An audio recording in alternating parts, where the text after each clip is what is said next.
നമസ്കാരം. പതിരും കതിരും. പന്നി മൂത്താൽ പാതാളം തോണ്ടുമെന്ന് പറയാറുണ്ട്. എന്നാൽ നമ്മുടെ കണ്ണൂരെ കവചകുണ്ടലം കെ രാഗേഷ് പറയുന്നത് മുകളിലുള്ള ഷെഡ് മാത്രമല്ല, അടിയിലുള്ളതെല്ലാം മാന്തിയെടുക്കാൻ കഴിവുള്ള പാർട്ടിയാണ് CPM എന്നാണ്. എന്നുവെച്ചാൽ പാതാളം തോണ്ടുന്നതിന് മൂത്ത പന്നിയേക്കാൾ ഭീകരന്മാരാണ് മുക്രയിട്ട് വരുന്ന മാർക്സിസ്റ്റുകാർ എന്നു സാരം. പയ്യന്നൂരിലൊരു കുഞ്ഞുകൃഷ്ണൻ പാർട്ടിയെ തോൽപ്പിച്ചു കളഞ്ഞു. ആ തോൽവിയിൽ മനംനൊന്ത് കുഞ്ഞുകൃഷ്ണന്റെ ഉറ്റ അനുയായിയായ പുരുഷോത്തമന്റെ ചെമ്മീൻ ഷെഡിന് പാർട്ടി രാത്രിയുടെ മറവിൽ തീവെച്ചു. എന്നാൽ ഷെഡ് കത്തിച്ചത് CPM അല്ലെന്നാണ് അവർ പറയുന്നത്. ഞങ്ങളുടെ പരിപാടികൾ ഇങ്ങനെയൊന്നുമല്ല, അതിലും മുഴുത്തതാണ്. നമ്മുടെ പൂമരം സഖാവ് പറഞ്ഞത് ഓർക്കുന്നില്ലേ? ED ആക്രമിച്ച കേസിൽ അദ്ദേഹം പറഞ്ഞത് ഇങ്ങനെയൊന്നുമല്ല ഞങ്ങളുടെ ആക്രമണം എന്നാണ്. ഞങ്ങൾ ആക്രമിച്ചാൽ പിന്നെ പൊടി പോലും കാണില്ല എന്ന് സാരം. പക്ഷെ ഞങ്ങൾ തോണ്ടാൻ തീരുമാനിച്ചാലുണ്ടല്ലോ, അടിവേര് വരെ തോണ്ടി പുറത്തിടും. ഈ പറഞ്ഞ കവചകുണ്ടലം രാജേഷിൻ്റെ നന്മയെപ്പറ്റിയൊക്കെയാണ് വിഴിഞ്ഞത്ത് നിന്നും പുതിയ സർക്കാർ പറഞ്ഞുവിട്ട ആകാശഗംഗ ചിരിച്ചുകൊണ്ട് നമ്മോട് പറഞ്ഞത്. ചില മനുഷ്യരുടെ നന്മയെന്താണ്, ഗുണങ്ങളെന്താണെന്ന് ഞാൻ ലോകത്തോട് വിളിച്ചു പറഞ്ഞു. അതിനാണ് എന്നെ ഈ കഴിഞ്ഞ 2 വർഷം ആക്രമിച്ചതെല്ലാം. ഇങ്ങനെയാണ് ആ IAS മോങ്ങിക്കൊണ്ട് പറഞ്ഞത്.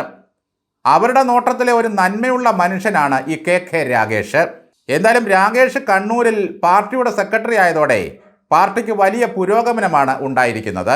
രക്തസാക്ഷി ഫണ്ടുമായി ബന്ധപ്പെട്ട് കുഞ്ഞുകൃഷ്ണൻ ചില സത്യങ്ങളൊക്കെ പറഞ്ഞപ്പോൾ ഇദ്ദേഹം സമൂഹത്തെ 2ആയി തരം തിരിച്ചത് ഓർക്കുന്നില്ലേ? ഞങ്ങൾ പൊതുജനങ്ങളോട് കണക്ക് പറയാറില്ല, പാർട്ടിയുടെ ബഹുജനങ്ങളോടെ എല്ലാ കണക്കും പറയൂ. ഇപ്പോഴും പാർട്ടി തോറ്റു എന്ന് വിശ്വസിക്കാൻ പയ്യന്നൂരിലെയും തളിപ്പറമ്പിലെയും പാർട്ടിക്കാർക്കും കണ്ണൂരെ ത്രികുടന്മാർക്കും രാഗേഷിനും കഴിയുന്നില്ല. പയ്യന്നൂരിലെയും തളിപ്പറമ്പിലെയും സ്ഥാനാർത്ഥി നിർണയത്തിൽ പാളിച്ച പറ്റിയെന്ന് കേന്ദ്ര കമ്മിറ്റി കണ്ടെത്തി റിപ്പോർട്ട് പരസ്യപ്പെടുത്തിയിട്ടും അവിടെ തോറ്റ മധുസൂദനൻ ഹൈക്കോടതിയിലേക്ക് പോയിരിക്കുകയാണ് കേസുമായി. വെറുമൊരു മോഷ്ടാവായോരെന്നെ കള്ളനെന്ന് വിളിച്ചില്ലേ, അതുകൊണ്ടാണ് ഞാൻ തോറ്റുപോയത് എന്നാണ് മധുസൂദനൻ ഹൈക്കോടതിയിൽ പറയാൻ പോകുന്നത്.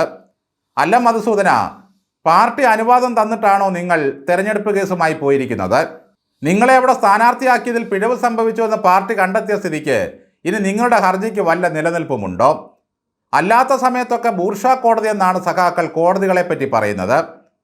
7000ഓളം വോട്ടിന് പരാജയപ്പെട്ട മധുസൂദനനെ ബഹുമാനപ്പെട്ട ഹൈക്കോടതി വിജയിയായി പ്രഖ്യാപിക്കുമോ? നാളെ PK ശ്യാമള പറയുകയാണ്, പാർട്ടി സെക്രട്ടറിയുടെ ഭാര്യ എന്ന് പറഞ്ഞ് എന്നെ അപമാനിച്ചതുകൊണ്ടാണ് ഞാൻ തോറ്റുപോയത്. എതിർ സ്ഥാനാർത്ഥിയുടെ തെരഞ്ഞെടുപ്പ് ജയം റദ്ദാക്കണമെന്ന് പറഞ്ഞാൽ കോടതി അനുവദിക്കുമോ? ആന്തൂർ സാജന്റെ ആത്മഹത്യയിൽ എന്നെ പരോക്ഷമായി ചിത്രീകരിച്ചതും തോൽവിക്ക് കാരണമായി എന്ന് വേണമെങ്കിൽ ശ്യാമളയ്ക്ക് ഹൈക്കോടതിയിൽ വാദിക്കാം. തൃപ്പൂണിത്തറയിൽ തോറ്റു തുന്നമ്പാടിയ പൂമരൻ സഖാവ് M സ്വരാജ് K ബാബുവിനെതിരെ ഹൈക്കോടതിയിൽ കേസ് കൊടുത്തിരുന്നു. അവിടെയും സ്വരാജ് തോറ്റു. ചുരുക്കി പറഞ്ഞാൽ ഒരു തെരഞ്ഞെടുപ്പിൽ 2 തവണ തോറ്റതിൻ്റെ ബഹുമതി സ്വരാജാണ് ആദ്യമായി സ്വന്തമാക്കിയത്. 2ാം സ്ഥാനം മധുസൂദനന് ഉറപ്പായിട്ടുണ്ട്.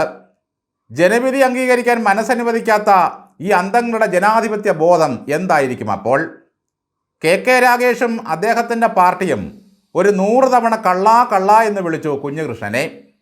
പയ്യന്നൂരിലെ ജനങ്ങൾ ഈ കൊച്ചു കള്ളനെ മതി ഞങ്ങൾക്കെന്ന് പറഞ്ഞ് സ്വയം ജയിപ്പിച്ചെടുത്തു. അദ്ദേഹത്തിൻ്റെ പേരെഴുതിയ മതിലുകൾ പോലും രാത്രിക്ക് രാമാനം വന്ന് ഇടിച്ചു കളഞ്ഞു CPMകാർ. അനുയായികളുടെയൊക്കെ ബൈക്ക് വീട്ടിൽ കയറി കത്തിച്ചു. പല വീടുകൾക്ക് മുമ്പിൽ ബോംബെറിഞ്ഞു, റീത്ത് വെച്ചു. തെരഞ്ഞെടുപ്പ് പ്രചാരണത്തിന് കുഞ്ഞുകൃഷ്ണൻ മാത്രമേ ഉണ്ടായിരുന്നുള്ളൂ വീട് കയറാൻ. അയാൾ ജയിക്കുമെന്ന് പാർട്ടി സ്വപ്നത്തിൽ പോലും കണ്ടിട്ടില്ല. തോൽവിയുടെ ആഘാതം അത്രമേൽ പാർട്ടിയെ തളർത്തിക്കളഞ്ഞു.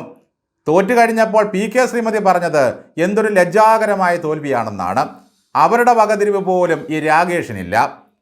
പിണറായി വിജയൻ്റെ കാലത്ത് പോലീസ് എടുത്ത കേസിലെ പ്രതികളെ അറസ്റ്റ് ചെയ്യണമെന്നാവശ്യപ്പെട്ടുകൊണ്ടാണ് ഇപ്പോൾ രാഗേഷും പാർട്ടിയും സമരം നടത്തുന്നത്. നുണ പറഞ്ഞ് MLA സ്ഥാനം നേടിയെടുത്ത കുഞ്ഞുകൃഷ്ണനെ കോടതിയിൽ നേരിടുമെന്നാണ് പാർട്ടി സെക്രട്ടറിയായ രാഗേഷ് പറയുന്നത്. അങ്ങനെയെങ്കിൽ മുഖ്യമന്ത്രി VD സതീശനെയും നിങ്ങൾ കേരളമൊട്ടാകെ നുണയനെന്ന് പറഞ്ഞുകൊണ്ടല്ലേ തിരഞ്ഞെടുപ്പ് പ്രചാരണം നടത്തിയത്? അദ്ദേഹത്തിൻ്റെ ജയത്തെ ചോദ്യം ചെയ്തുകൊണ്ടും കേസിന് പോകണം. അന്ന് കുഞ്ഞുകൃഷ്ണനെ ആക്ഷേപിച്ചും കളിയാക്കിയും കുലംകുത്തിയായി പരിഹസിച്ചും സഖാക്കൾ രസിക്കുകയായിരുന്നു. കണക്കെല്ലാം ഞങ്ങൾ ബഹുജനങ്ങളോട് പറഞ്ഞുകൊള്ളാമെന്നായിരുന്നു കെ രാഗേഷ് പറഞ്ഞത്. ഒരു ഘട്ടത്തിൽ പറഞ്ഞത് കണക്ക് പറയാൻ സൗകര്യമില്ല എന്നാണ്. അന്ന് കണക്ക് വ്യക്തമായി ജനത്തിൻ്റെ മുമ്പിൽ അവതരിപ്പിച്ച് പറ്റിയ തെറ്റുകൾ ഏറ്റുപറഞ്ഞിരുന്നെങ്കിൽ ഈ കുഴപ്പങ്ങൾ വല്ലതും ഉണ്ടാകുമായിരുന്നോ? ഇപ്പോൾ തോൽവിക്കെതിരെ ഹൈക്കോടതിയെ സമീപിച്ചിരിക്കുന്നു നാണമില്ലാതെ.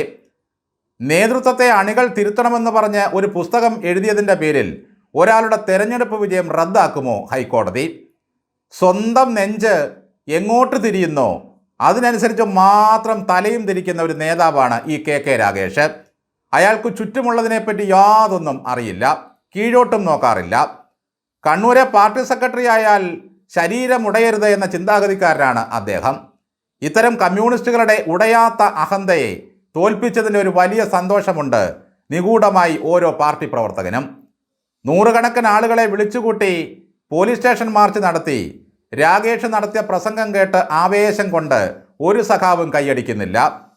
തോൽവി സമ്മതിച്ച് ഇനിയെങ്കിലും ജനങ്ങൾക്കൊപ്പം ചേർന്ന് പ്രവർത്തിച്ച് നമുക്ക് വിജയത്തിലെത്തണമെന്ന് പറഞ്ഞ് ഇത്തരം വിവരദോഷികളായ വെല്ലുവിളിക്കാരെ നിലയ്ക്ക് നിർത്താൻ ഏതെങ്കിലും ഒരു മുതിർന്ന നേതാവുണ്ടോ ഈ പാർട്ടിയിൽ? സാധുവായ കുഞ്ഞുകൃഷ്ണനെ ഇപ്പോഴും വിടാതെ പിന്തുടരുകയാണ് ഈ പാർട്ടി. വെല്ലുവിളിയാണ് ഞങ്ങളുടെ പരിപാടി.